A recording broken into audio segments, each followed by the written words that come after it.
Naujas automobilis dovanų klientui, kuris sąžiningai vykdė visas sutarties sąlygas. Tokią akciją paskolų ėmėjams pasiūlė bendrovė Via SMS. Nijolė Juodagalvienė iš Utenos rudenį 3 kartus ėmė nedidelės paskolas iš bendrovės, o prieš naujus metus sulaukusi Via SMS darbuotojo skambučio net negalėjo patikėti savo sėkme.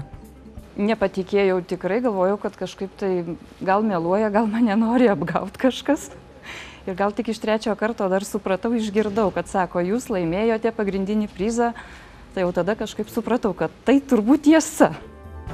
Pati Nijolė teisių neturi, bet šeimoje 2 studentai, besimokantis aukštosiose Vilniaus mokyklose, tad automobilis tikrai pravers. Kol kas naujojo Renault Megane rakteliai patikėti sūnui. Per 3 akcijos mėnesius Via SMS išdalino ir daugiau prizų savo klientams.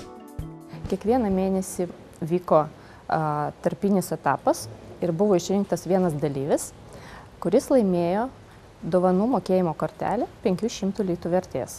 Dalyvavo labai daug žmonių ir pagrindinis kandidatas buvo išrinktas kompiuterinės programos pagalba.